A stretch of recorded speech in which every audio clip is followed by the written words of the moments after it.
ආයුබෝවන් හරිදේ ටීවී තුලින් හෙළ සංස්කෘතිය වැඩසටහනෙන් ඔබව අද දවසේදී අපි බොහොම ආදරයෙන් මුණ ගැහෙනවා මේ විදිහට.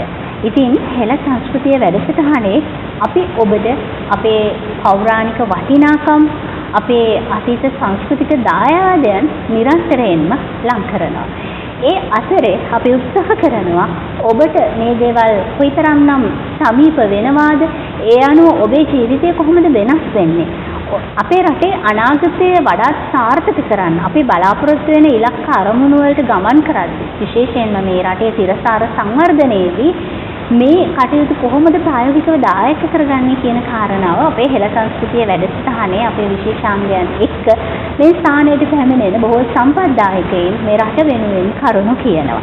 ඉතින් ඒ වටිනා කියන වැඩසටහනත් එක්ක තමයි POTV නාලිකාංක 123 ලෝවටා සිටින අපේ හිතවතුනුත් අපේ වැඩසටහන සමග සම්බන්ධ වෙනවා. විශේෂයෙන්ම අපේ www.haridetv.lk කියන අපේ වෙබ් අඩවිය හරහා, ඒ වගේම POTV නාලිකාංක 123 ඔබ අපත් සමග සම්බන්ධ වෙනවා.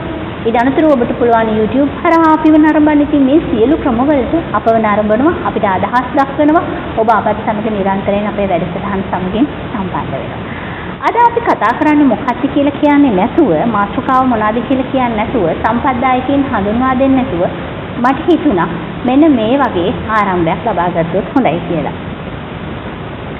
ඇසීනාද හඬ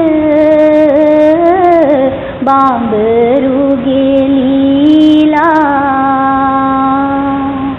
පැසේ ගොයම් පත්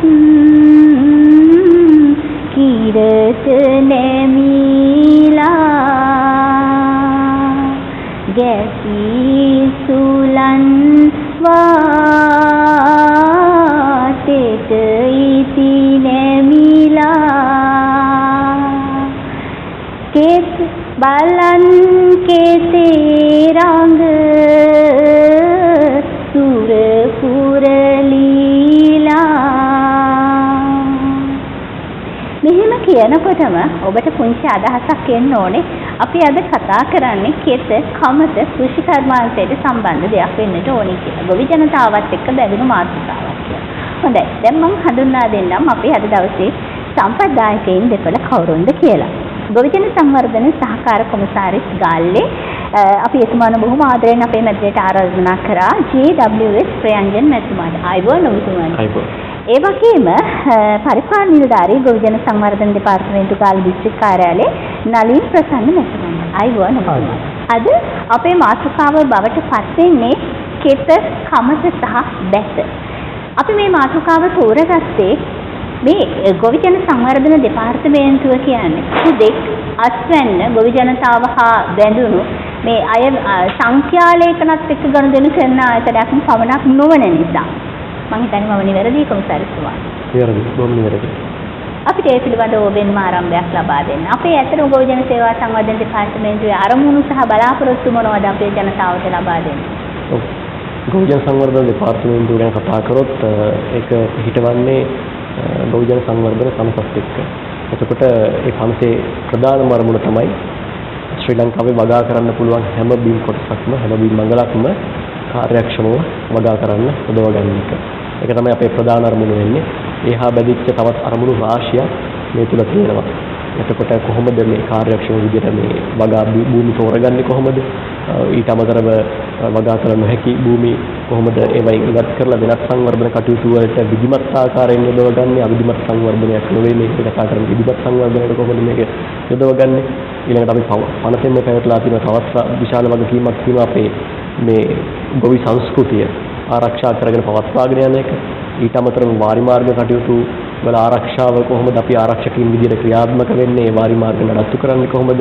ඒවා ඉදිරි පරපුරට පවත්වාගෙන යන්නේ කොහොමද? මේ සා විශාල අරමුණු ප්‍රමාණයක් අපි ගාව තියෙනවා. ඊට පස්සේ ගොවි සංවිධාන වශයෙන් සංවිධාන නිර්මාණය කරලා ඒක පනතෙන් අපේ හඳුන්වලා දීලා තියෙනවා ගොවි සංවිධාන නිර්මාණය කරන්න.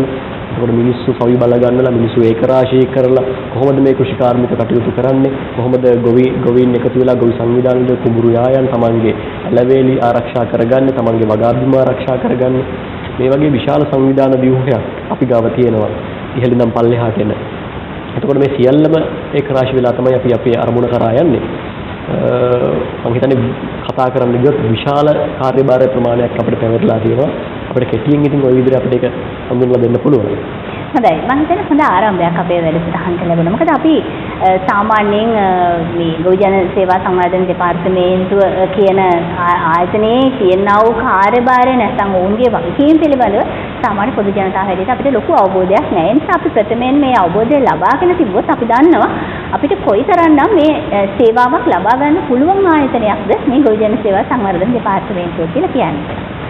නලිත් ප්‍රසන්න මැතිතුමනි, පරිපාලන නිලධාරීතුමනි, දැන් මේ අපේ කොමසාරිස්තුමා සඳහන් කළා වගේ දැන් අපිට මේ වගකීම ඇත්තටම මේ රාජ්‍ය මට්ටමේ මැදිහත් වීම එන්නේ මේ වර්තමානයේ පමණක් නෙවෙයි අතීත රජදරුවන්ගේ කාලේ ඉඳලාම ගත්තොත් මම හිතන්නේ මේ සියලු දේ ප්‍රධාන අනුග්‍රහකදායකත්වයේ අතීතයේ දැක්වේ රජවරු නේද? රජවරුන්ගේ ඒ තිබුණු වගකීම් ටික තමයි අද වෙනකොට මේ වගේ ආයතන වලට පවරලා තියෙන්නේ.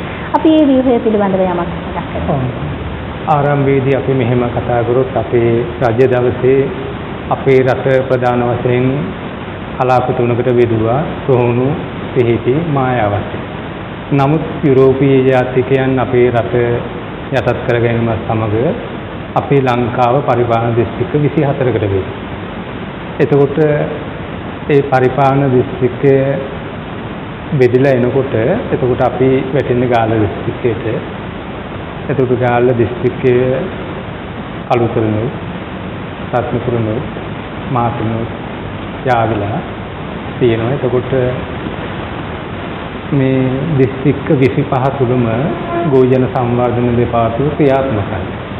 එතකොට වෙනත් දෙපාර්තමේන්තුවක් ගත්තම අපි බොහෝ විට දක්න මේක මේ කොළඹට විතරක් සීමා වෙලා තියෙනවා. නමුත් ගෝජන සංවර්ධන දෙපාර්තමේන්තුව කියන්නේ මේ දිස්ත්‍රික්ක සියල්ලටම බෙදා හැරපු ආයතනයක්.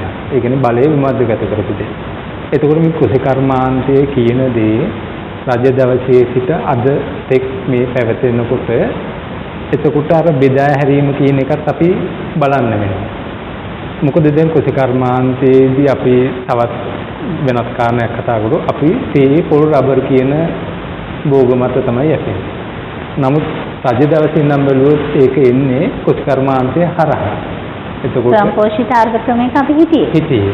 එතකොට නමුත් දැන් මේ අපි ඒක ක්‍රමක්‍රමයෙන් මෙහාට එනකොට අර යුරෝපීය ජාතියෙන් මේවත් එක්ක ඒක පොඩ්ඩක් පස්සට ගිහිල්ලා තමයි තියෙන්නේ. නමුත් අර පෙර රජ දවසේ පැවති වාරි තාක්ෂණයත් එක්ක අද දවසට වෙන මේ කෘෂි කර්මාන්තය ගලායීම තියෙනවා. නමුත් අර යුරෝපීය ජාතියෙන් හේතුවෙන් දේශපාලන හැලහැප්පිලි හේතුවෙන් යම් මන්දගාමී බවක් තියෙන්න පුළුවන්.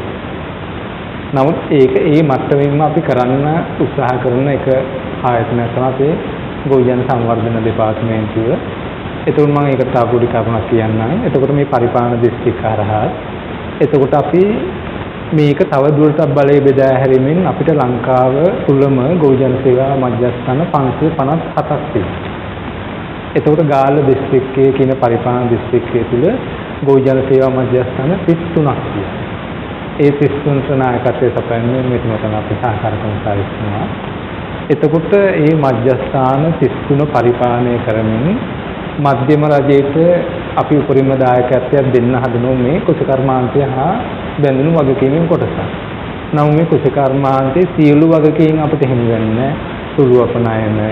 එතකොට කෘෂි කර්මාන්තය ඒ පාර පොහොර සම්බන්ධ නියාමන වෙන වෙන අමාත්‍යංශ සහ දෙපාර්තමේන්තු තියෙනවා. නමුත් ගොවිජන සංවර්ධන දෙපාර්තමේන්තුව කියන රාජ්‍ය පරිපාලන සංජය තුළ ගොවිජන සංවර්ධන දෙපාර්තමේන්තුව තමයි වැදගත් කාර්යභාරය ඉෂ්ට කරන්නේ. මොකද කුඹුරු හා බැඳුණු දෙපාර්තමේන්තුව තමයි අපි. ඒතකොට රජ දවසේ සිට අද දවස දක්වා එනකොට ওই පරිපාලන තන්ත්‍රය හරහා ඇවිදලා ඒ වැදගත් කාර්යභාරය ඉටු කරන දෙපාර්තමේන්තුව තමයි අපි. හොඳයි. මම හිතන්නේ මේ පරිපාලන ව්‍යුහය පිළිබඳව අපි හොඳ අවබෝධයක් ලබා ගත්තා.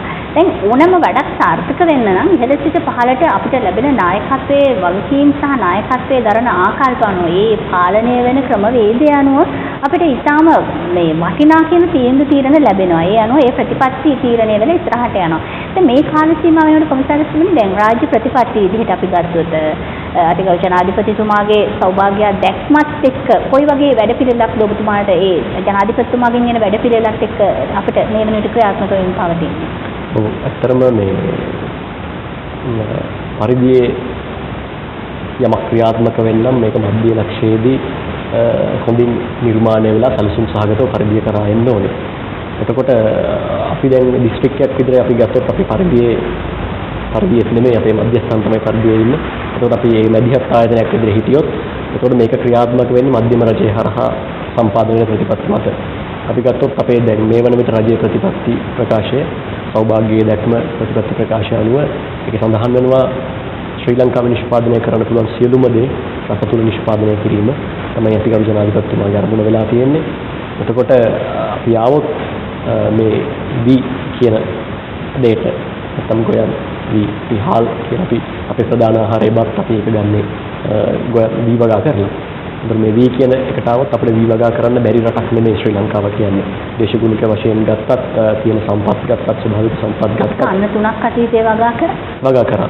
ඒක බැරි දෙයක් නෙමෙයි. එතකොට අනිවාර්යයෙන්ම ශ්‍රී ලංකාවේ අතීතයේ වගේ මෙතුමා සඳහන් කර අපි ඔබතුමියත් කිව්වා අතීතයේ සහලින් ස්වයං පෝෂිත වෙච්ච ආර්ථිකයක් අපිට තිබුණා. වෙනත් රටවල් වලටත් කන්න දීපු ජාතියක් අපි.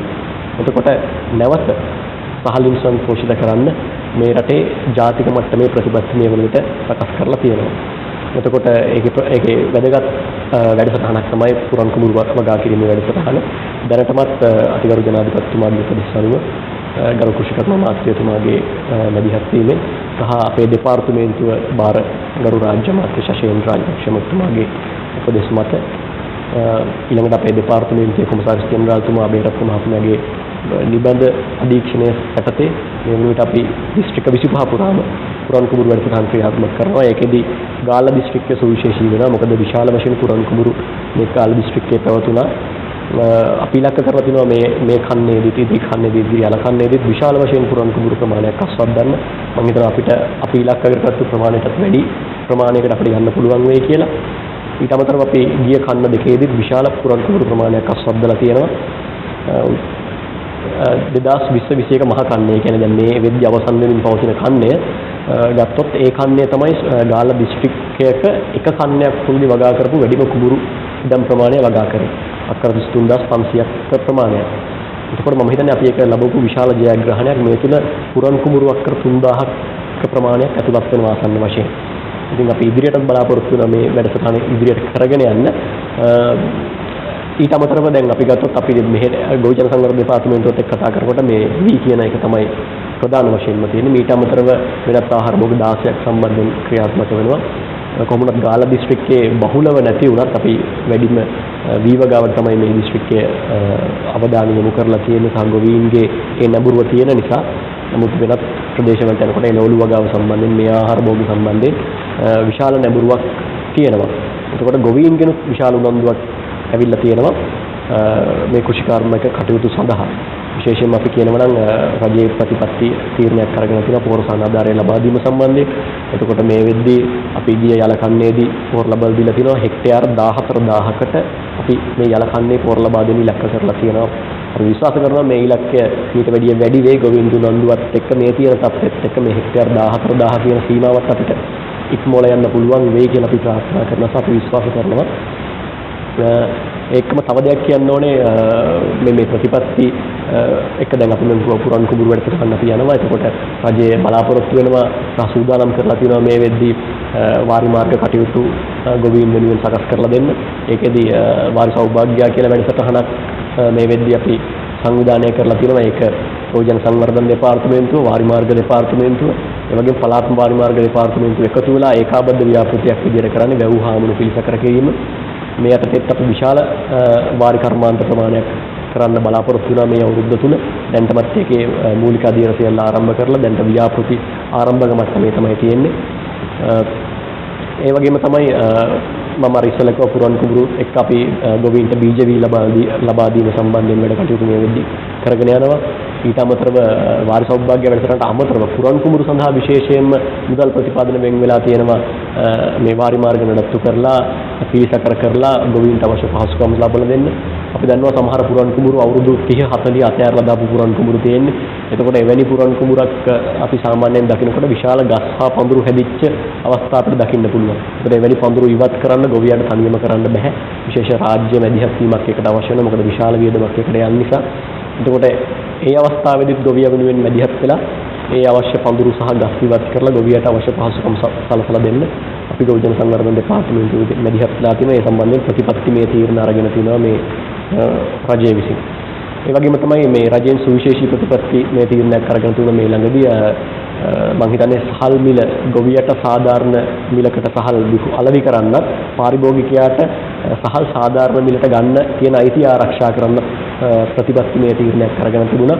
ඒ අනුව වී අලෙවි මණ්ඩලය සහ ගොවිජන සංවර්ධන දෙපාර්තමේන්තුව ඒකාබද්ධ වැඩපිළිවෙලක් විදියට ගොවීන්ගෙන් වී මිල දී අරගෙන වී අලෙවි මණ්ඩලයේ ගබඩාවල ගබඩා කරලා තියෙන ආරක්ෂිත තොගයක් විදියට ශ්‍රී ලංකාවේ සහල් මිල පාලනය සම්බන්ධයෙන් යොදා ගන්න පුළුවන් ආරක්ෂිත තොගයක් විදිහට මේක ගබඩා කරලා අවශ්‍ය අවස්ථාවල පාරිභෝගිකයා වෙත වෙළඳපොළ වෙත උදාහරින්න ක්‍රියාවලියක් තමයි ඒක සකස් කරලා තියෙන්නේ.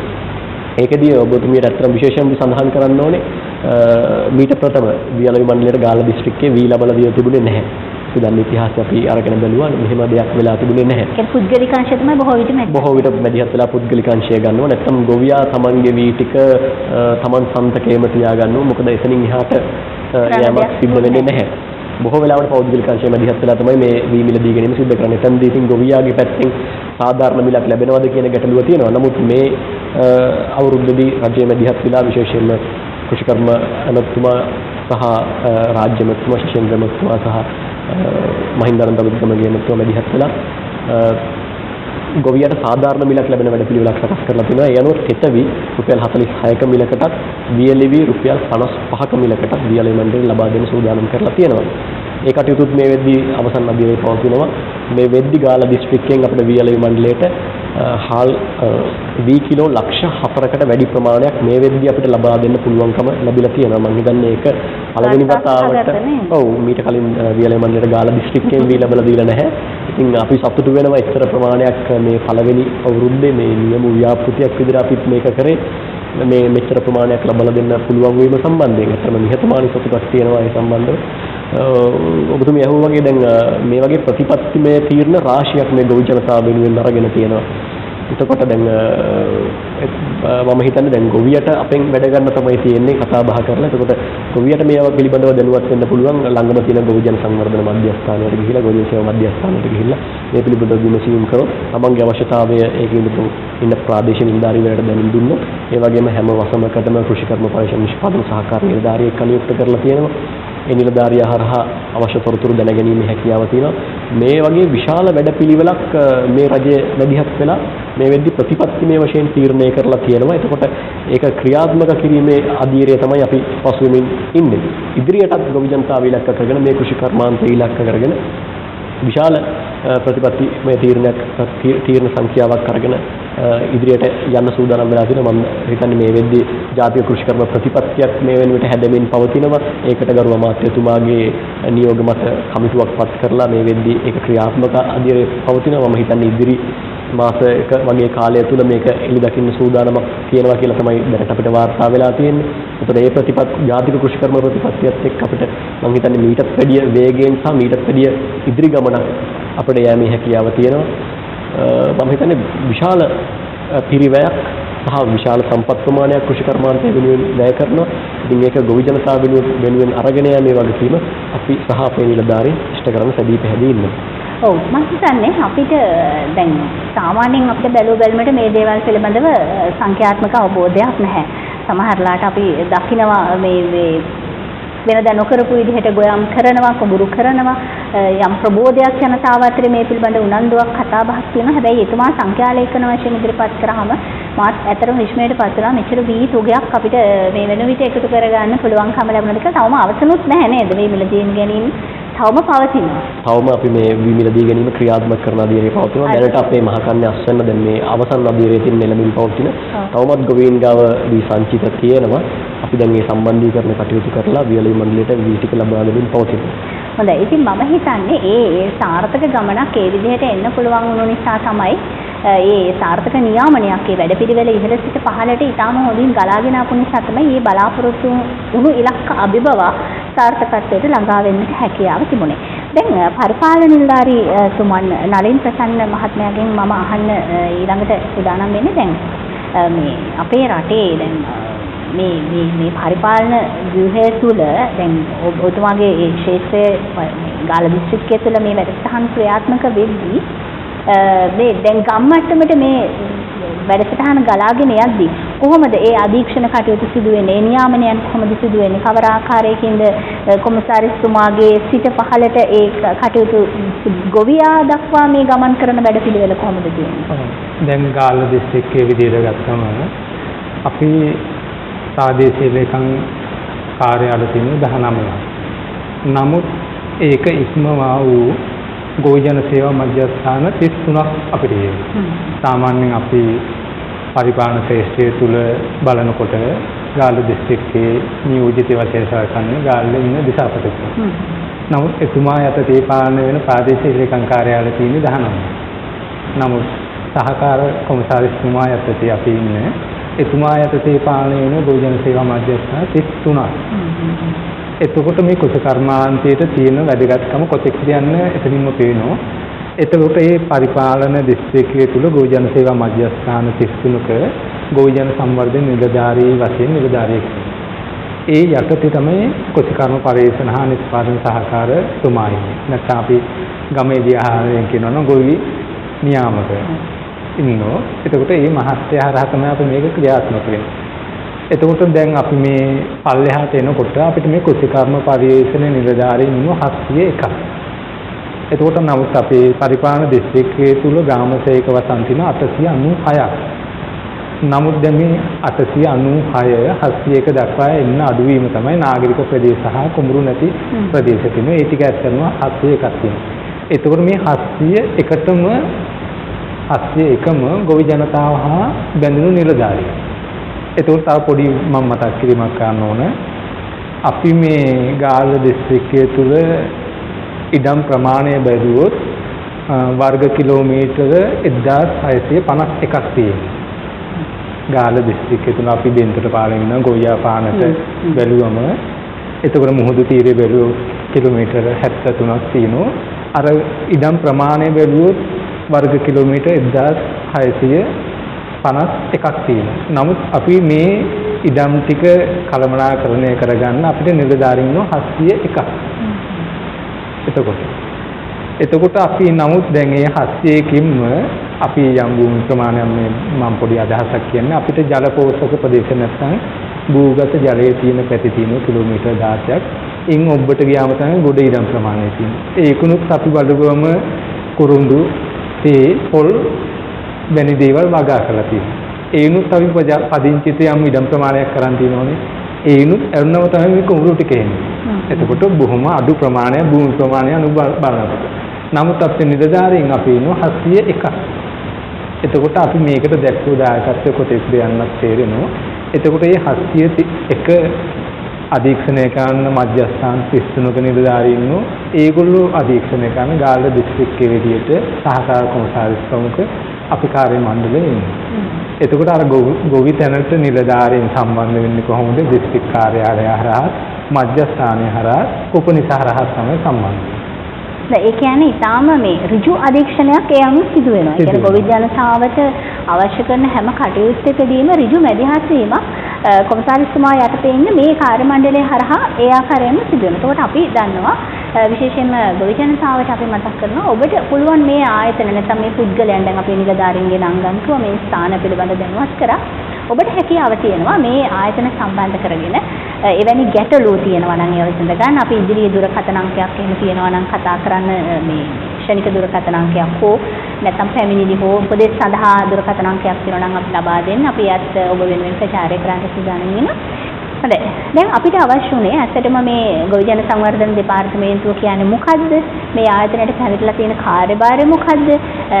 රජයේ ඍජු අධීක්ෂණය සහ ජනාධිපතිතුමාගේ වැඩපිළිවෙල රටේ ජනතාව අතරට ගොවි ජනතාව අතරට අරගෙන යන්නේ කොහොමද? ඒ වැඩපිළිවෙල මේ වෙනකොට පවතින්නේ මොන මට්ටමකද? සහ ඒ පරිපාලන ව්‍යුහය කොහොමද? ජනතාව දැනගත යුතු කරුණු කාරණා මොනවද කියන එක පිළිබඳව මුල් අඩපැයේ අපි ඊටම සවිස්තරාත්මකව මේ දෙපළගෙන් දැනගත්තා.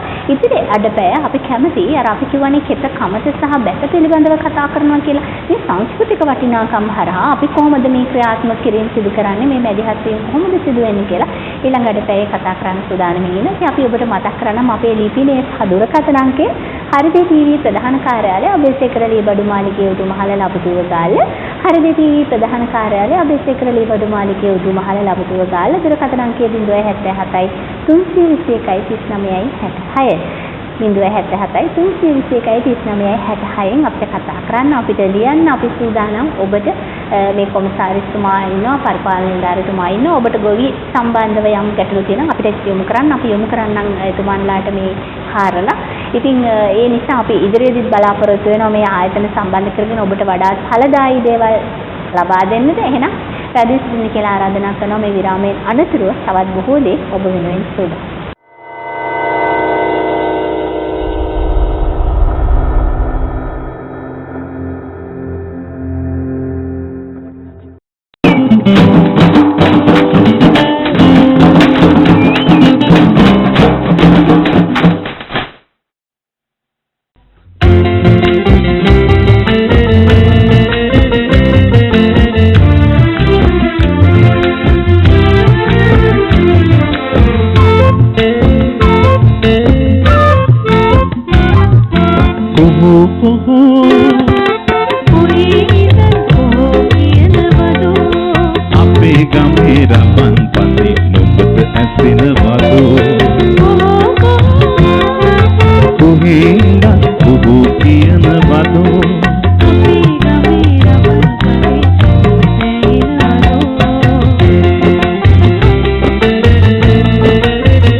බඹරු නටන ලස්සන ගම්මැති උඹත් ගිහිය පන්සිංහල අවුරුද්දේ රබන් හඳට බඹරු නටන ලස්සන ගම්මැති උඹත් ගිහිය පන්සිංහල අවුරුද්දේ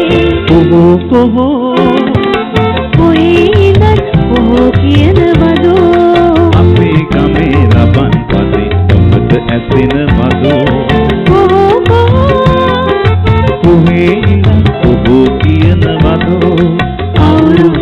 අපේ දිගා මේ ගම්මිනවදෝ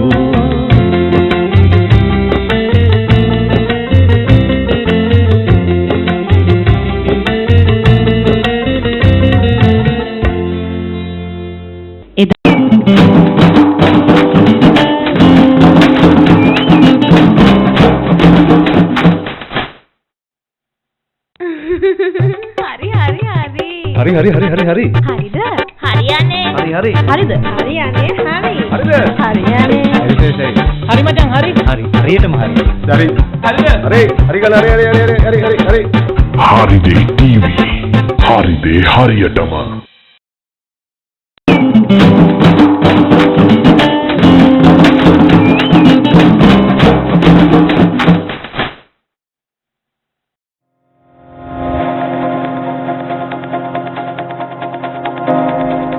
හරිම තැනින් ජීවිතේ පටන් ගන්න. විචාර, අදහස්, යෝජනා, චෝදනා මනුදමින් පෙරට හොඳම රටක් සිහින දකින්න අවදි ජීවිත සිහින නිරෝගීව ඉන්න වේදතුරු අස්පුව TV 123 හරිදේ TV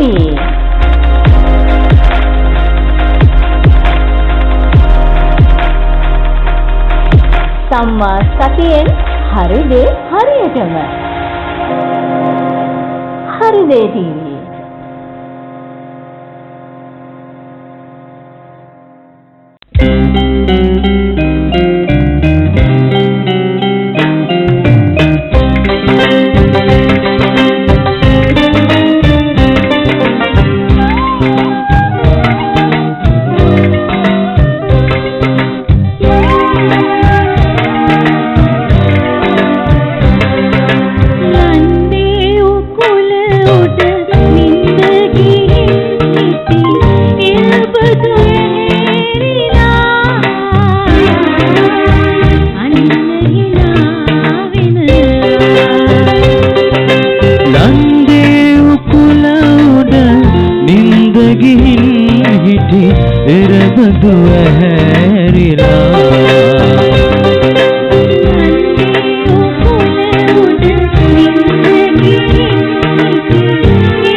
රත්තරම් පාට කමතට ඉහළින් රත්තරම් පාට කමතට ඉහළින් කන්ද උඩින් එන ගෝමරී දැන් ගමට වරෙන්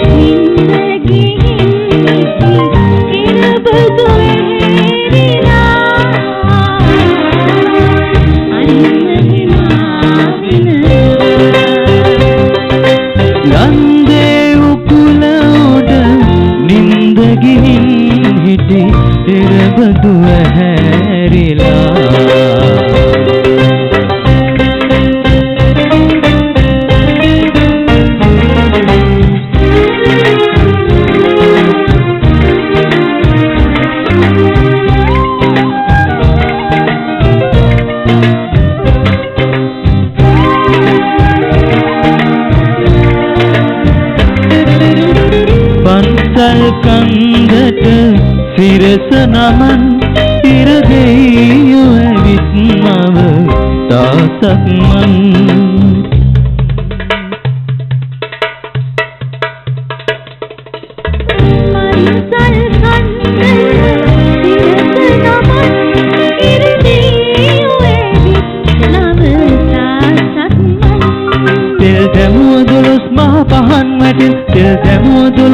පහන් වැඩෙන් ගම රට එනවද පාන්දරින් රන් එළිය අරන්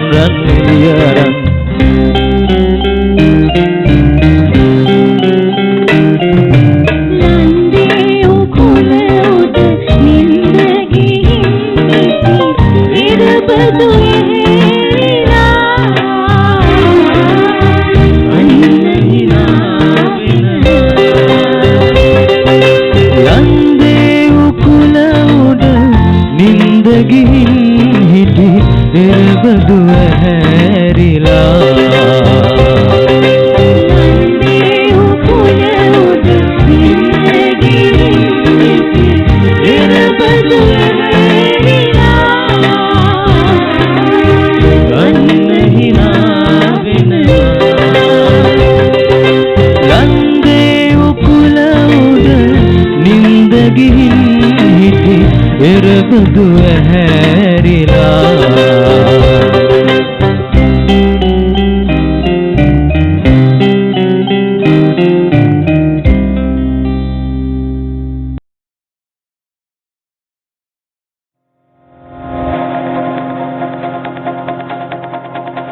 තැනින් ජීවිතේ පටන් ගන්න. විචාර, අදහස්, යෝජනා, චෝදනා මනුදමින් පෙරට හොඳම රටක් සිහින දකින්න අවදි ජීවිත සිහින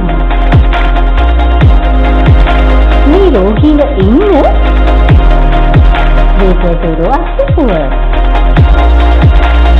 TV 123 හරිදේ TV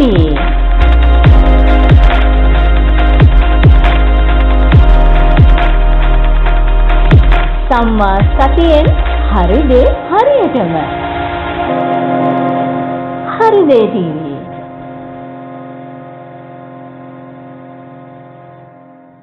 හොඳයි, විරාමයෙන් අනතුරුව හෙළ සංස්කෘතිය වැඩසටහනක් එක්ක ඔබ සම්බන්ධ වෙලා ඉන්නවා. අපි කිව්වා අපි අද කතා කරන්නේ ගොවිජන සංවර්ධන දෙපාර්තමේන්තුවේ කාර්යභාරය පිළිබඳව කෙත කමස සහ බැස කියන මාතෘකාව ඔස්සේ කියලා. අපි මුලින්ම හඳුනාගත්ත ගොවිජන සංවර්ධන දෙපාර්තමේන්තුව පිළිබඳව. ඉතින් අපි මෙහිදී මේ වැඩසටහන සම්බන්ධ කරගත්තා ගොවිජන සංවර්ධන සහකාර කොමසාරිස් කාල්ල JWS ප්‍රයන්ජන් මැතිතුමන්, ඒ වගේම ගොවිජන සංවර්ධන දෙපාර්තමේන්තු ගාල්ල දිස්ත්‍රික්කයේ පරිපාලන නිලධාරී නලින් ප්‍රසන්න මහත්මයා. ඉතින් මේ දෙපළ එක්ක තමයි මේ කර්ම කාරණා කතා කරේ. හොඳයි, දැන් අපි අර මේ කොමසාරිස්තුමාගේ තනතුර පොඩ්ඩක් පැත්තකින් කියමු. දැන් ඔබතුමාගේ ඇතුලේ ජීවත් වෙන ඒ කලාකරුවා නැත්නම් මේ රටට ආදරය කරන මිනිසාටයි අපි මේ ආමන්ත්‍රණය කරන්නේ.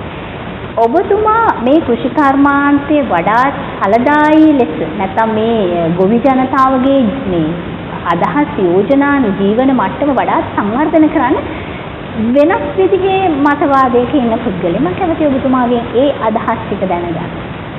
මම හිතන්නේ ඔබ මේ මතක් කරන්නේ අපි දඬුවන වෙලාවේ කරපු වැඩසටහන පිළිබඳව වෙන්න ඕනේ. අතරම මෙහෙමයි දැන් අපි ගත්තොත් අපේ සංස්කෘතිය සාහිත්‍යයෙන් තොරව පවතින්න පුළුවන් කියලා මම විශ්වාස කරන්නේ නැහැ. මොකද හැමුණොත් හැමදේම ඒකාකාරී වෙයි, මිනිස්සු ආර්ථිකය පස්සේ විතරක් යයි. ඒකාකාරී ජීවිතයක් තමයි මිනිස්සුන්ට ලැබෙන්නේ. නමුත් ඊට වැඩි අපිට සංස්කෘතික වටිනාකම්, හරයාත්මකකයන්, සාහිත්‍ය වටිනාකම් මේ දේවල් අපිට අවශ්‍ය වෙනවා. පරිසරය මේ හැමදේම ජීවත් වෙන්න මිනිස්සුන්ට අවශ්‍ය වෙනවා. එහෙම නැත්නම් මේ ජීවිතය මිනිසුන් සර්වයිව් වෙනවා විතරයි මිනිස්සු ජීවත් වෙන්නේ නැහැ. ඉතින් අපි බොහොම සංස්කෘතිය, උදාර සංස්කෘතිය, ප්‍රෞಢ සංස්කෘතිය, බොහොම දීර්ඝ ඉතිහාසයක් තියෙන ජාතියක්. එතකොට අපේ මේ කෘෂි කර්මාන්තයයි, අපේ ඉතිහාසයයි, අපේ සංස්කෘතියයි, අපේ කලාවයි ගත්තොත් මේ එකිනෙකින් වියුක්ත කරලා ගන්න පුළුවන් දේවල් නෙමෙයි මේවා. මේවා බොහොම සංයුක්ත, එකිනෙකත් එක්ක බැඳිච්ච ඒ සියලුම දේත් එක්ක ගලාගෙන යන දෙයක් තමයි මේ සියලුම දේ. එතකොට දැන් අපි ඉතිහාසය දිහා ගත්තොත් මම හිතන්නේ අපේ විතරක් නෙමෙයි, ඒක ඉන්දියාවේ ගත්තත් මොකද අපි බෞද්ධ ඉතිහාසය පිළිබඳව සාකච්ඡා කරොත් අපි ගත්තොත් බුදුරජාණන් වහන්සේ ජීවත් වෙලා ඉන්න කාලේ බුදුරජාණන් වහන්සේගෙන් අහනවා බුදුරජාණන් වහන්සේගේ කොහොමද මේ සිවුර පවත්වාගෙන යන්නේ, සිවුර හදාගන්නේ කොහොමද, නිර්මාණය කරගන්නේ කොහොමද කියලා. ඒ අවස්ථාවේ බුදුරජාණන් වහන්සේ මගධ කෙත්යාය අතරින් තමයි වැඩම කරමින් සිටින්නේ.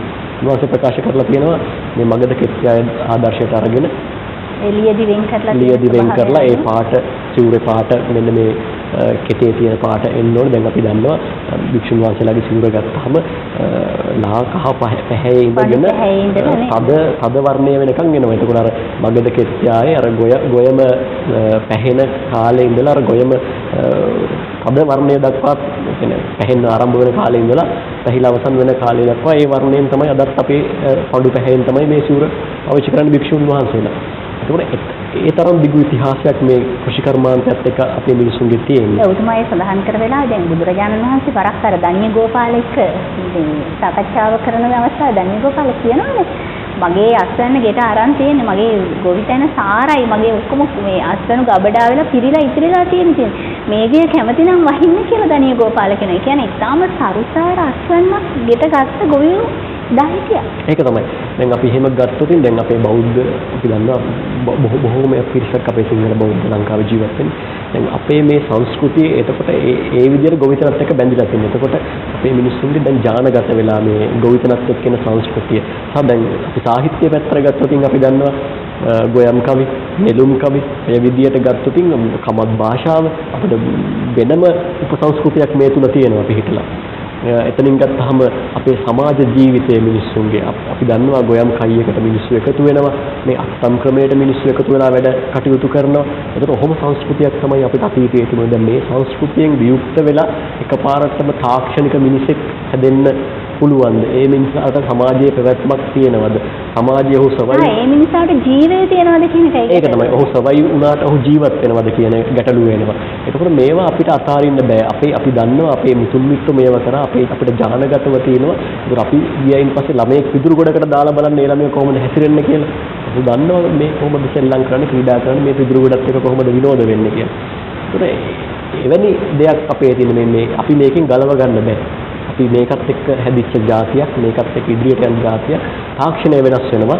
නමුත් ඒ තාක්ෂණය වෙනස් වෙද්දී ඒකට ගලපගෙන අපි අපේ සංස්කෘතික වටිනාකම් ඒ අගයන් ආරක්ෂා කරගෙන ඉදිරියට යන එක තමයි කරන්න ඕනේ. ඉතින් අපි එවැනි දෙයකට තමයි මේ සූදානම් වෙලා තියෙන්නේ. විශේෂයෙන්ම වර්තමානයේ සමාජයේ අභාවයට යන මෙවැනි සංස්කෘතික වටිනාකම්, මෙවැනි සාහිත්‍ය වටිනාකම්, මෙවැනි සමාජීය වටිනාකම් රැක ගන්න තමයි අපි පොඩි උත්සාහයක් කරන්නේ මේකෙදි.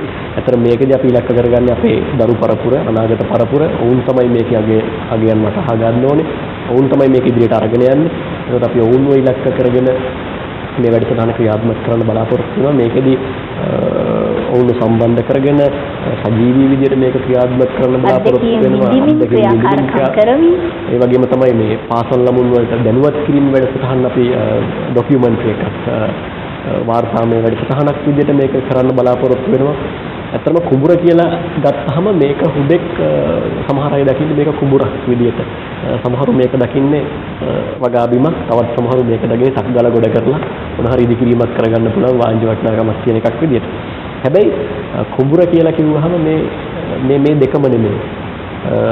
මේකේ ආර්ථික වටිනාකම විතරක් නෙමෙයි තියෙන්නේ. අපි දන්නවා කුඹුරක් කියලා ගත්තාම මිනිස්සු මුලින්ම හොයන්නේ ආර්ථික වටිනාකම. ඒකට අපි ගත්තාම මේකේ අපි ඉස්සර කන්න තුනක් වගා කරනවා. නමුත් දැන් මේ විදිහට කන්න දෙකක් වගා කරනවා. එතකොට ඊට අතරමැද අතුරු භෝගයක් අපිට වගා කරන්න හැකියාව තියෙනවා. මෙවැනි ආර්ථික වගා බීමක් විදිහට අපිට ආර්ථික වටිනාකමක් මේ තුල තියෙනවා. හැබැයි ආර්ථික වටිනාකමට එහා ගිය පාරිසරික වටිනාකමක් මේ තුල තියෙනවා. ඇත්තටම කුඹුරු බිම් කියලා කිව්වම මේවා පහත් බිම්. එතකොට මේ පහත් බිම් තමයි ගම් වතුර පාලනයට විශාල සේවයක්, පාරිසරික වශයෙන් විශාල වැදගත්කමක් මේ විශේෂගත භූමි ප්‍රමාණවල මේ කුඹුරු බිම් වල තියෙනවා. ඊට අමතරව භූගත ජලය ආරක්ෂා කර ගැනීමේලා විශාල සුවිශාල සේවයක් මේක කරනවා. විශේෂයෙන්ම වතුර කුඹුරු ඉඩම් වල මේ ගලාගෙන වතුර පිරිසිදු කිරීම සම්බන්ධයෙන් විශාල වැදගත්කමක් තියෙනවා. ඊට අමතරව ජෛව විවිධත්වය අපි එතනට ගියොත් එහෙම අපි ගත්තොත් ජෛව විවිධත්වය පිළිබඳව කතා කරොත් අපි දන්නවා කුඹුරු ඉඩමක අපි කුඹුර විතරක් නෙමෙයි අපිට එළ මාර්ගයත් අපි මේකත් එක්ක බැඳිලා තියෙනවා. කුරුළු පාළුවක් තියෙනවා. එතකොට මේ කුඹුරු ඉඩම කියන එක ගත්තාම මේක තෙත් බිමක්. එතකොට මේ තුල ඉන්නවා ආවේනික මත්ස්‍යයන් ඉන්නවා, උභයජීවීන් ඉන්නවා, ආවේනික නොවන සතුන් ඉන්නවා. මේ විශාල සංචාරකයන් ඉන්න පුළුවන්. අන්න හරි මේ සංක්‍රමණික පක්ෂීන් ඇවිල්ලා ඉන්නවා. ඊට අමතරව ආවේනික ශාක ප්‍රජාව. හරි මේ වගේ මේ කුඹුරු ඉඩම කියන එක ජෛව විවිධත්වය අතින් ගත්තාම විශාල වැදගත්කමක් තියෙන විශාල ජෛව විවිධත්වයක් තියෙන ඒකකයක්. එතකොට පාරිසරික වශයෙන් මේකේ තියෙන වටිනාකම අතහරින්න බෑ. ඒතර කුඹුරු විනාශ වෙනවා කියන්නේ මේ පාරිසරික වශයෙන් තියෙන මේ ජෛව සම්පත් විනාශ වෙනවා. පාරිසරික වශයෙන් භූගත ජලයට ගම් වතුර පාලනයට තියෙන හැකියාව, ඒ දරා ගැනීමේ හැකියාව නැති වෙලා පාරිසරික අර්බුද මතුවෙනවා. එවැනි අනුතුරකට කුඹුරු ඉඩම් විනාශ වීමෙන් තියෙන පුළුවන්. ඒකට අපි කතා කර ආර්ථික වටිනාකම්, ඊළඟට පාරිසරික වටිනාකම් පිළිබඳව ඊළඟට අපි ගත්තොත් සංස්කෘතික වටිනාකම්. මම අර ඉස්සෙල්ලා කිව්වා වගේ අපිට තියෙන වෙන උපසංස්කෘතියක්, කෘෂි කර්මාන්තයකට සම්බන්ධ කමත් භාෂාවක් තියෙනවා. ඒ චාරිත්‍ර වාරිත්‍ර තියෙනවා. දැන් අපි මේ දිනවල උදාහරණයක් විදිහට ගත්තොත් අපි මේ දිනවල පවත්වනවා අපි අස්වැන්න නෙළමින් පවතින නිසා අස්වැන්න නෙළල අවසන් වෙච්ච ප්‍රදේශවල ප්‍රාදේශීය මට්ටමින් මේ දවස්වල දේවදාන සහ අලුත් සහල් මංගල්‍ය ගොවීන්ගේ අස්වැන්නේ පළමු කොටස බුදුන් වහන්සේ වෙනුවෙන් පූජා කිරීම සහ දෙවියන් වෙනුවෙන් පූජා කිරීමේ ඒ සංස්කෘතික මංගල්‍යයන් මේ වෙද්දි පැවැත්වෙන අපි දන්නවා. අපි මේ සහල් වලට කියන්නේ වී වලට කියන්නේ බුද්ධ භෝගය කියලා. ඒ තරම් ගරුත්වයකින් අපි මේක ආරක්ෂා කරන්නේ මොකද ඒ අපේ සංස්කෘතික බැඳියාවත් එක්ක. එතකොට ඒක විතරක් නෙමෙයි අපිට වප් මගුල් තියෙනවා. හරි. එතකොට මේ ගොවිතැනත් එක්ක යන තවත් විශාල සංස්කෘතික අංග ප්‍රමාණයක් තියෙනවා. එතකොට මේ සංස්කෘතික අංගත් එක්ක තමයි මිනිස්සුගේ සමාජ ජීවිතය වර්ණවත් වෙන්නේ නැත්නම් ඔවුන්ගේ ජීවිතය හරි මේකාකාරී එකිනෙකාට හඳුනන්නේ නැහැ. ඒකට මේ අපේ තියෙන සංස්කෘතික වටිනාකම. ඒකට කුඹුර රැකුණොත් තමයි කුඹුර ආශ්‍රිතව ආරක්ෂා වෙලා තියෙන සංස්කෘතික අංගයන් රැකෙන්නේ. ඒකට අපි දැන් කතා කර ආර්ථික වටිනාකම්, පාරිසරික වටිනාකම්, සංස්කෘතික වටිනාකම් අපි එන සමාජීය වටිනාකම් වලට. මිනිස්සු අතීතයේ ගොවිතැන් කරේ තනියම නෙමෙයි. මිනිස්සු එකතු වෙලා ගොවිතැන් කරේ. මිනිස්සු එක කෙනෙක්ගේ ගොවිතැනකට අනිත් හැමෝම ගමේ උදවිය එනවා, ගොවියෝ එනවා. එයාගේ කරලා දෙනවා අත්සම් කොයම් කයිය. එතකොට අනිත් කෙනා කරන වෙලාවට එයාගේ එකට සම්බන්ධ වෙනවා. එතකොට අපි ගන්නවා ඇඹුල ගේනවා. මේ මුදලට මේවට ගියේ නැහැ. ඒක කේනාගේ සහයෝගය මත මේ දේවල් සිදු වුණේ. ළමාලා අපිට ඊට පස්සේ මේ ඉපදැල්ලේ සෙල්ලම් කරනවා. එතකොට මේ කුඹුර කියලා කියන්නේ මිනිස්සු එකතු කරන තැනක්. එතකොට ගමයි අපි දන්නවා මේ ගමයි පන්සලයි වැවයි දාගබයි එක්ක මේ අපේ සංස්කෘතිය තියෙන්නේ මේ කුඹුරු ඉඩම් අතහරින්න බෑ. ඒකෝට දැන් අද හොඳම උදාහරණයක් දැන් මේ සමාජීය ජීවිතය ගැන මිනිස්සුන්ගේ කතා කරේ අපි සහජීවනය ගැන කතා කරනවා. අද උදේ මට සහභාගී වෙන්න අවස්ථාව ලැබුණා අලුත් සහල් මංගල්‍යයකට ඇල්පිටිය ගොවිජන මධ්‍යස්ථානයේ බල ප්‍රදේශයේ. එතකොට ඒකෙදි මේ මහා කන්නේදී පුරන් කුඹුරු යායක් වුණ අස්වද්දලා තිබුණා ඒ කුපනිස වසමේ. ඒකෙදි සිංහල ජනතාව සහ ද්‍රවිඩ ජනතාව දෙගොල්ලෝ එකතු වෙලා තමයි මේ වැඩසටහන කරලා තිබුණේ පුරන් කුඹුරු අස්වද්දන වැඩසටහන. ඒතර අලුත් සහල් මංගල්‍යයේදී ඔවුන් පන්සලට මේ බුදුන් වහන්සේ උදෙසා ඔවුන්ගේ අලුත් සහල් පූජාව සිද්ධ කරා අලුත් සහල් මංගල්‍යයක් කරලා කෘෂි කර්මාන්තය කියන එක මේ ගොවි බිම කියන එක කුඹුර කියන එක ජාතීන් අතර ආගම් අතර සහජීවනය ගොඩනගන්නත් හැකි ස්ථානයක් බවට මේ වෙද්දිපත් වෙලා තියෙනවා. ඒකට අපි බැලුවෙන් පස්සේ මේක ආර්ථික වශයෙන් වටිනාකමක් තියෙන එකක්, පාරිසරික වශයෙන් වටිනාකමක් තියෙන එකක්, ඉතින් එහාට ගිහින් සංස්කෘතික වශයෙන් වටිනාකමක් තියෙන එකක්, සමාජීය වශයෙන් වටිනාකමක් තියෙන එකක්. ඒතර කුඹුරු බිම කියන එක අපි නිකන් අතහැරලා දාන්න පුළුවන් එකක් නෙමෙයි. මේක ශුද්ධ භූමියක්. මේක ආරක්ෂා කරගන්න ඕනේ. ඉදිරි පරම්පරාවට මේ පණිවිඩය අරගෙන යන්න ඕනේ. ඒ පිළිබඳව තමයි අපි මේ වැඩසටහනක් සකස් කරලා ක්‍රියාත්මක කරන්නේ. ඒකට අපි බලාපොරොත්තු වෙනවා මේ වෙද්දී ඒක සකස් කරමින් යනවා. ඉදිරියේදී දරුවන් එකතු කරගෙන මේ වැඩසටහන සමාජගත කරන්න, ඒ තුලින් මේ වටිනාකම් ඉදිරි පරපුර වෙත අරගෙන යන්න අපි අරමුණු කරගෙන ක්‍රියාත්මක වෙනවා. හොඳයි. දැන් ඒ ඔබතුමාන් සඳහන් කරපු කාරණා තුලේ දැන් බලන්න ඒ එකතු වෙලා තියෙන හර පද්ධතිය දිහා දැන් විශේෂයෙන්ම මේ ගොයම් ටික කපලා වෙල්ලිපනැල්ල ඉතුරුනාට පස්සේ අපි ක්‍රීඩා කරන්න එතන, සෙල්ලම් කරන්න එතන, බෝල් ගහන විශේෂයෙන්ම එල්ලේ ක්‍රීඩාව කරද්දි මේ අපි සෙල්ලම් කරන්නේ මෙතන. ඒ විතරක් නෙවෙයි දැන් අතීතයේ අපේ රංගමණ්ඩල උනේ කමතනේ. සොකරි නැටුවා, ශාන්ති කර්ම පූජාවල් මේ හැම දෙයක්ම අපි කරේ මේ කමතේ. විශේෂයෙන්ම අර එතුමන් සඳහන් කරා වගේ කමත් භාෂාවක් එහෙම නැත්නම් පාරිභාෂික වචන හැදෙන්නේ ඒක සුද්ධ භූමියක් නිසා. අපි සාමාන්‍ය කතා කරන වචන කැප නැහැ එතනට. අපි එතනට යන විදිහක් තියෙනවා. එතනදී හැසිරෙන විදිහක් තියෙනවා. ඒක තමයි එතුමන් සඳහන් කරේ උපසංස්කෘතියක් කියලා. ඉතින් මේක සමහරලාට කොමිසාරිස්තුමා අර ශිෂ්‍යත්වයට ඕන වෙන නිසා කමත් භාෂාවේ වචන ටිකක් හටපාඩම් කරලා මේ සංස්කෘතිය ඇඟ ඇතුළට දාගන්න බෑ. ඉතින් ඒක අත්දෙන්න ඕනේ. අර ඔබතුමා කිව්වා වගේ ඒ කමතට ගියාට පස්සේ දැනෙන හැඟීම දරුවෝ ඉඳ ගන්න ඕනේ. එතකොට ඒකට ආදරය කරනවා, ගරු කරනවා. ඒක නිසායි අපි මේ සඳහන් කරන්නේ අපි දරුවන්ව මෙතනට කැඳවාගෙන යන්නට ඕනේ කියලා. අර මෙතුමන් සඳහන් කරා වගේ අතීතයේ පටන් අපේ ගොවිතැන මුල් කරගෙන තමයි අපේ නීතිය නිර්මාණය වෙන්නේ. එතකොට අපේ මේ මෙතුමන් කෝගේ සංස්කෘතිය නිර්මාණය වෙන්නේ. එතකොට අපේ සෞඛ්‍යද කොහොමද තීරණය වෙන්නේ අපේ ගොවිතැන මත. අපේ කලාව, අපේ සියලුම දේවල් ගොවිතැන මත තමයි තීරණය වෙන්නේ. ඉතින් ඒක නිසා මේ තාම මේ රටේ තීරණාත්මකම සාධකයේ බවට පත් වෙන්නේ ගොවිතැන. දැන් අපේ වැඩසටහන අවසාන අංගයේ කරා අපි පැමිණෙමින් ඉන්නවා මේ පරිපාලනදාරතුමනි දැන් මේ වටිනාකම් ගොවි ජනතාව අතරට ගෙන යන්න ගොවිජන සංවර්ධන දෙපාර්තමේන්තුව මේ වෙන විටත් ක්‍රියාත්මක වෙමින් පවතිනවා. දැන් මේ ඉදිරි සංවර්ධන ඉලක්ක සපුරා ගන්නවා එක්කම මේ බලාපොරොත්තු වෙන වටිනාකම් හර පද්ධතියත් රැකගෙන යන්න මොන වගේ සූදානමක්ද තියෙන්නේ? මේක දැන් ගොවිජන සංවර්ධන දෙපාර්තමේන්තුව විදිහට ඒ අර්ථයෙන් බැලුවොත් දැන් මේ කියන හර පද්ධතියේ ගෝලීය ප්‍රවණතාව හමුවේ වියකී යන්න පටන් ගන්න තියෙනවා. ඒ හින්දා දැන් අර අපි අතීතයේදී විඳපු දේවල් අද අත්විඳින්න බැරි වෙන්න යන්න පුළුවන්. මොකද අපේ ළමයා කුඹුරට අද බසනවා කියන එක ටිකක් කරකස දෙයක් වෙලා තියෙනවා දෙමාපියන්ට. මඩ ගා ගන්න පුළුවන් නැත්නම් සත්‍ය සර්ප වෙන්න පුළුවන්. කාටුව ගෑවුනහම කයක් කසයි කියලා බෑ. කසයි කියනවා දොස්තර ගාවට යන්නේ පුළුවන් කියන අර හැඟීමක් තියෙනවා. නමුත් ඒක අපි දෙපාර්තමේන්තුවෙන් ඔබට ගිහිලා සාමාන්‍ය සමාජයේ දිහා බැලුවොත් ඒක නොවිය යුත්තක්. ළමයා ඒ දේ අත් විඳොත් විතරයි ළමයා ඒ දේ ආස කළ ඒ දේ රැකගන්නේ. අත් විඳි නැත්නම් ඒ දේට ආස කරන්නේ නැහැ. ඒක රැකගන්න වෙන්නේ නැහැ. නමුත් දැන් අපි දෙපාර්තමේන්තුවක් විදිහට එතකොට තමයි අර මෙතුමා කිව්වා වගේ ඒ දේ වටිනාකම නෙමෙයි මිල වාණිජාලය. මේක කීයක් මේ කුඹර ගොඩ කරොත් මොනවද කරන්න පුළුවන් කියලා දරුවා හිතන්නේ එහෙම වුණොත් නේද? එහෙම තමයි. එතකොට දැන් අපි දෙපාර්තමේන්තුවක් විදිහට බැලුවොත් දැන් අපිට මේදී අපි දපු අධ්‍යාපනයත් අපේ දැන් මේ දෙපාර්තමේන්තුවත් විදිහට කටයුතු කරමින් යනකොට අපිට තේරෙනවා දැන් මේක මේ විදිහට වෙන්න බෑ. මිනිස්සු අතරේ ආකල්පමය වෙනසක් ඇති කරන්න. එතකොට ඒ ආකල්පමය වෙනස අපිට රාජ්‍ය නොවන සංවිධානයක් විසින් හෝ රජීය මැදිහත් වීමෙන් හෝ පාසල් අධ්‍යාපනය තුලින් හෝ දෙමාපියන් හෝ සමාජයේ විවිධ මට්ටම් වලින් කරන්න පුළුවන්. නමුත් මේකට අපි පණ පොවන්න රජීය ආයතනයක් විදිහට ගොවිජන සංවර්ධන දෙපාර්තමේන්තුව විදිහට අපිට ලොකු කාර්යභාරයක් කරන්න පුළුවන්. ඒ කාර්යභාරයේ එක පැත්තක් තමයි අපිට මාධ්‍ය හෝ මුද්‍රිත හෝ දිජිටල් හෝ නැත්නම් අන්තර්ජාලය හෝ සම්බන්ධයෙන් කටයුතු කරන්න පුළුවන්. නමුත් ඒක මේ මිනිසුන්ට ඒ තරම්ම යනවාද නැත්නම් ගාමීය මට්ටම මේක පටන් අරන් යනවාද කියන එකදී අපි දිහා බලන්න වෙනවා. නමුත් අපේ ගොවියා කියන්නේ ගමේ ඉන්න කෙනෙක්. අපි එතකොට ඒ දේ මම හිතන්නේ ගමින් පටන් ගත්තා නම් හොඳයි. දැන් මෙතුමා අර කිව්වා වගේ දඬුවන වෙල්ලේ ආයේ ගමින් තමයි අපි මේක පටන් ගන්නේ.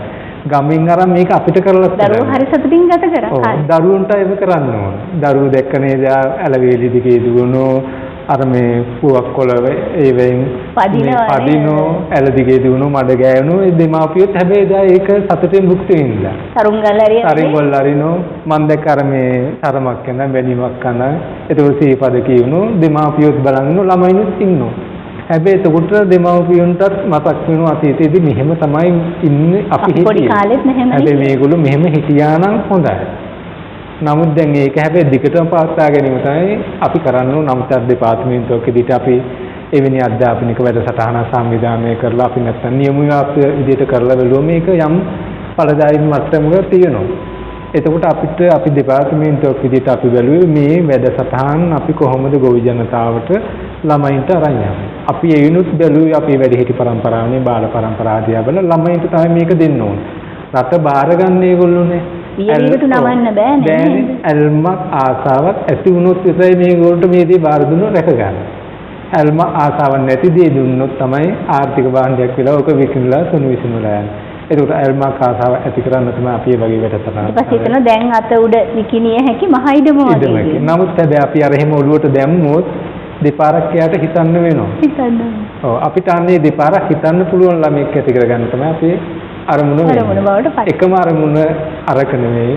තව පොඩ්ඩක් හිතට ඇහුම්කන් දෙන්න පුළුවන් මිනිහෙක් හදාගත්තොත් අපිට අපේ කුඹුර ආරක්ෂා කරගන්න පුළුවන්. හොඳයි කොහොමද? දැන් අපේ මේ අතීත දැන් අපි කියවනේ මේ කලාව සංස්කෘතියක් අපේ පවස්තගෙන ආවේ අපේ ගොවිතැනත් එක්කනේ. අපි සොක්කිරි නැටුවා. එතකොට ශාන්ති කර්ම කරා. මේ අලුත් සහල් මංගල්‍යය වගේම අපිට දුර්භික්ෂයක් නැත්නම් අස්වනු රැකගන්නට කරන ශාන්ති කර්ම පුද පූජා වත් පිළිවෙත් තිබුණා. එතකොට දැන් සමහර වෙලාවට ඔබතුමාට තේරෙනවා ඇති සමහර මේ පරම්පරාවෙන් පරම්පරාවට ලැබිය යුතු දේවල් ලැබිලා නැතුවත් ඇති. සමහරලාට ගුරු මුෂ්ටි තියාගෙන ඇති. සමහර රහස් ඇති මේ වටිනා කියන දේවල්.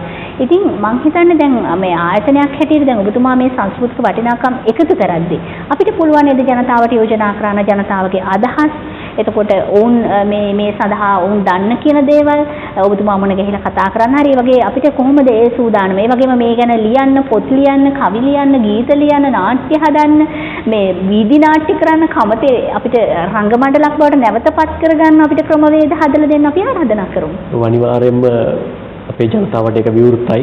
අපි ආරාධනා කරනවා හැම දිනකටම එන්න අපිව හම්බෙන්න අපිත් එක්ක කතා කරන්න ඕන වෙලාවක විශේෂයෙන් මම හිතන්නේ අපි සඳුදා දිනේ මහ ජනතාව වෙනුවෙන් විවෘත කරලා තියෙන සම්පූර්ණයෙන්ම සඳුදා දිනේ කාවත ඕන කෙනෙක් අපිව හම්බෙන්න පුළුවන්.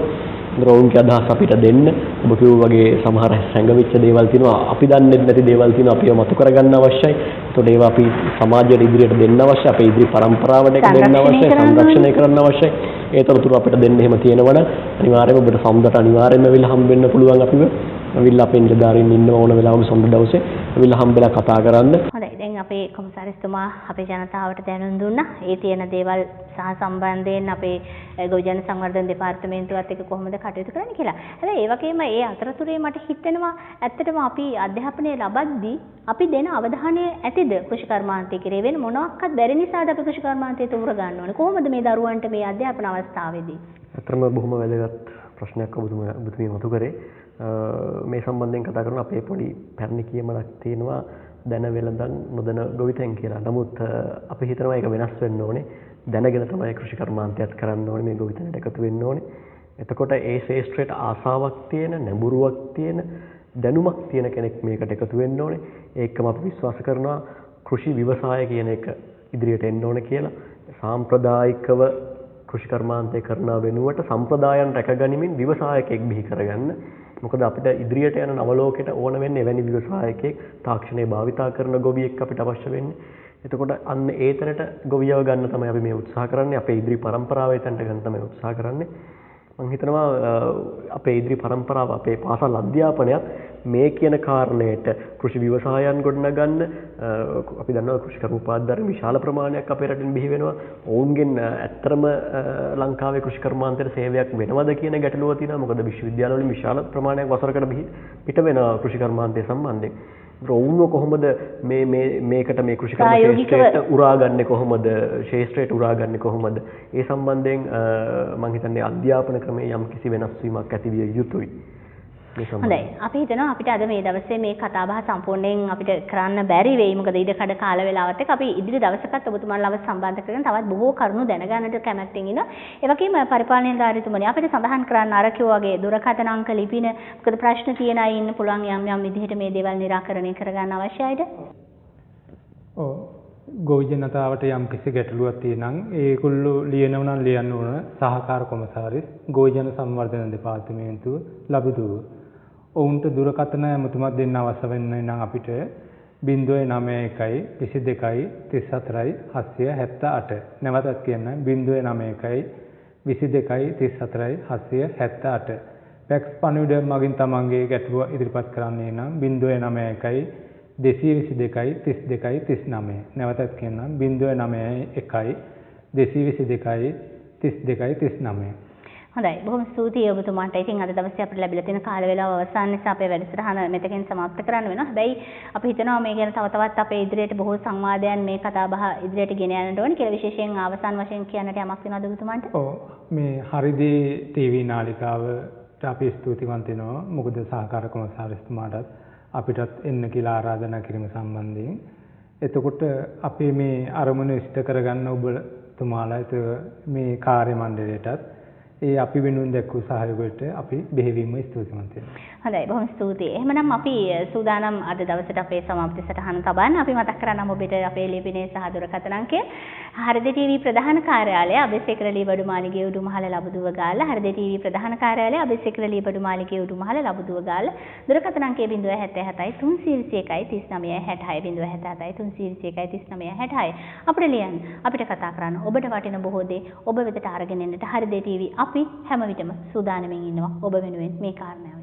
ඉතින් අද අපේ හෙළ සංස්කෘතිය වැඩසටහනින් අපි සමග අපි කතා කරේ කෙත කමත සහ බැත පිළිබඳව මේ වටිනාකම් බොහොමයක් ඔබේ ජීවිතයට එකතු කර ගන්නට කියලා අපි එකතු කර ගනීවි කියලා අපි විශ්වාස කරනවා. අද දවසේ අපි කතා බහ කරපුවා තුළ තව ඉදිරියේදී කුඩා දරුවනුත් සම්බන්ධ කරගෙන මේ දරුවන් මේ මැදිරියට කැඳවලා අපේ කොමසාරිස්තුමා ඇතුළු මේ නිලධාරීනුත් සම්බන්ධ කරගෙන ඔවුන් සමග මේ සංවාදය තවදුරටත් ඉදිරියට ගෙන යන්න අපි සූදානම්ෙන් ඉන්නවා. ගිහින් එන්නම් POTV නාලිකාංක 123 හෘදේ TV සමගින් රැඳී සිටින්න ආරාධනා කරමින් සමුගන්නවා. ආයුබෝවන්.